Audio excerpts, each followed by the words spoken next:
Thank you, sir, for granting me this interview on such short notice. No problem, Arthur. I've been following your investigation in the Candle Face, and I felt compelled to help since I've personal experience with her. Okay, great. But before we start, I just want to confirm that you understand that this interview is being recorded, and I will likely upload it to my blog, Facebook, and YouTube. So it's going to be publicly available to anybody. I understand that you want to remain anonymous, so I'm going to alter your voice from being very deep to very high pitch. And as you know, the video is just recording your ceiling fan there. So you're not going to be in the video or none of your belongings, so nobody will be able to identify you. So do you agree to continue with these conditions? Yes, Arthur, I think that's great. I understand. I agree. And the only thing I would like to have a chance to look at the final version before it's actually uploaded. Oh, absolutely, absolutely. That's a very good thing. So yeah, I'll make sure that you get to review it and approve it before I submit it. Okay, good. Now you've lived in the neighborhood quite some time since the 1960s. Can you tell me a little bit about the neighborhood and how it's changed throughout the time? Yeah. I moved here in the 60s. I don't know, 7 or 8 years old when we moved here. My father was an alcoholic. It was a very quiet kind of neighborhood, but my father was an alcoholic. He was very abusive towards me and my brothers. So it was, and my mother. He was not kind to her either.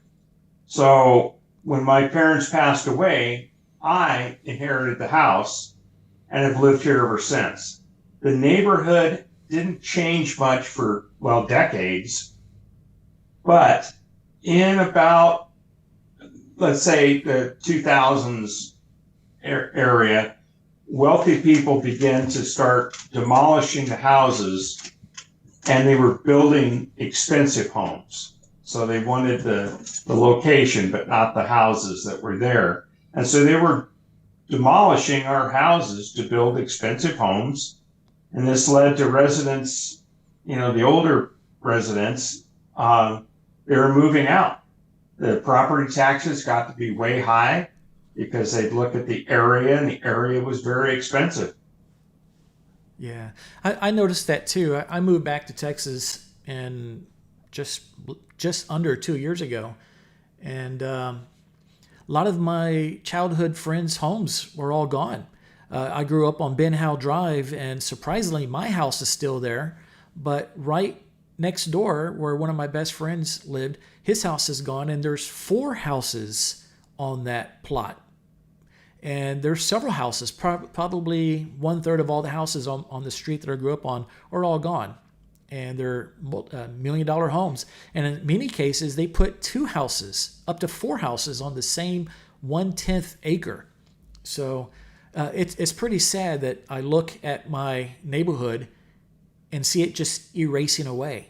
And it's really displacing a lot of poor people, and they can't afford it. So they're moving out of Austin. And it's just sad. Even the empty lot next door to my house is no longer empty. They put a house there.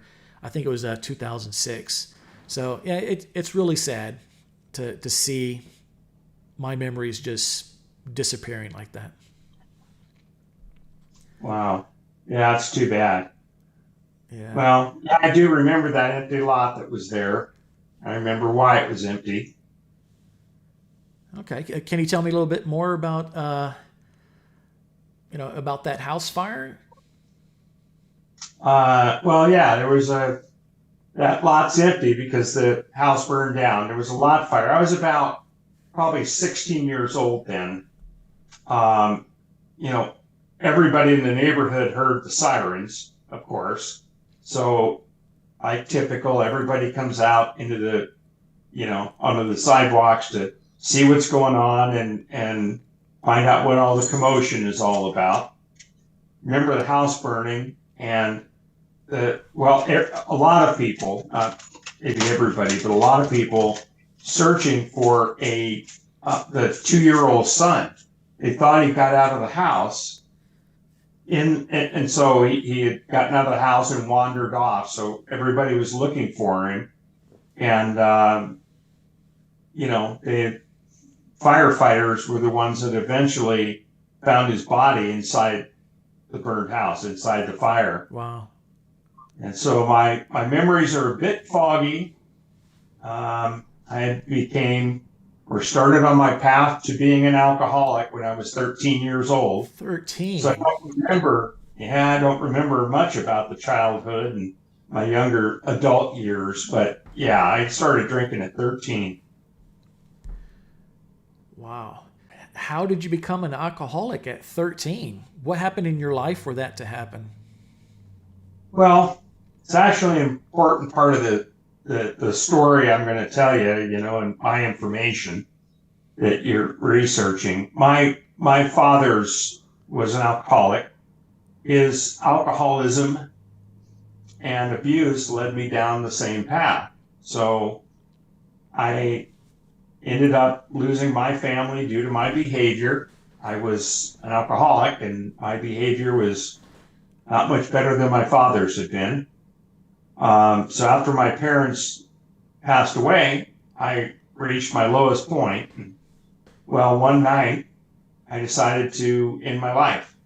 As I was about to pull the trigger, I heard a faint grunt noise, kind of an unsettling noise. It was coming from like the corner of the room. There was a shadow that grew into a form of a young girl, but her face was not clear. She had where the face should be, but she had like no eyes and no nose. There was just like hollow sockets where her eyes would belong, and there wasn't a nose, and just like a hole that was there. She approached me.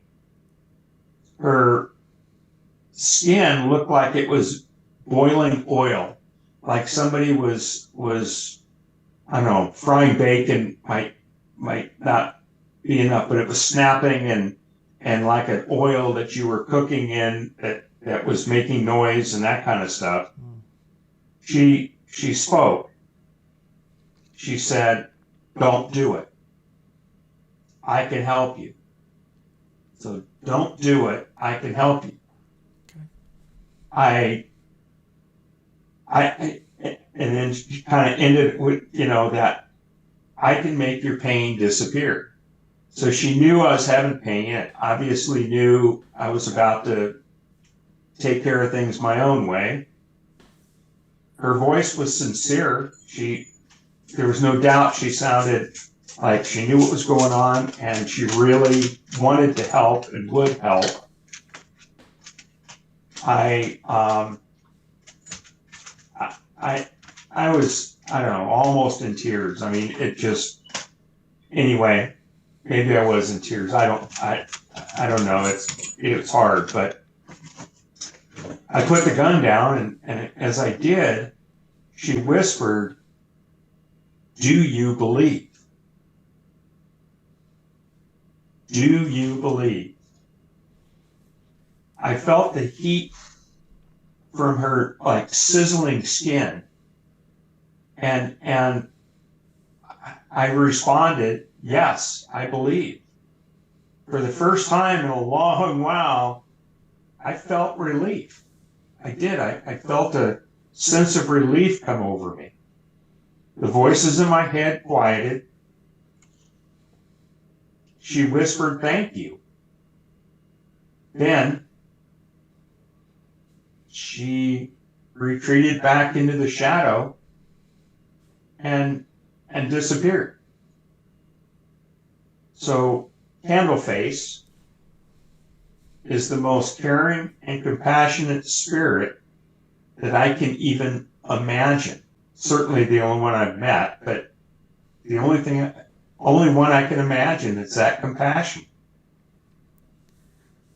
Wow. Well, thank you for sharing that with me. When did this happen? Uh, I, I'd say 2002. As I recall, it was 2002. I was 49 or 50 years old. I have not had a drink or smoked since then. The, the voices, all of my pain has stopped. Now, you called her Candle Face. Do you really believe this shadow that you saw was actually Candle Face? Yes, yes, yes, it was her. I don't know her by that name then, or didn't know her by that name then, but I never saw her again in person. And like I said, I've been kind of following some of your stuff, so I know that's the name that you use. She did, however, visit me in my dreams. She was telling me to bring her more believers. More. She wanted more believers. Can you tell me a little bit more about these dreams and about her asking you to bring more believers? Well, she would visit me at night, urging me to gather more followers for her. She desired an expanded circle of believers, if you will. So I acted on her request. My past involvement with Alcoholics Anonymous, AA, had introduced me to many who struggled with addiction problems. And with that comes the behaviors and everything else. I began sharing my experiences with Candleface and her impact on my life. Many of them listened and kind of professed their belief. Eventually, I moved beyond the AA meetings, the Alcoholics Anonymous, and I was reaching out to those who lived on the streets, the prostitutes in South Austin. I often spoke to groups of homeless, the homeless individuals, the prostitutes work in the vicinity.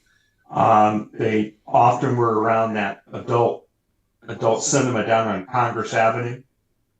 And my efforts, they kind of extended to the area around Congress Avenue and Cumberland.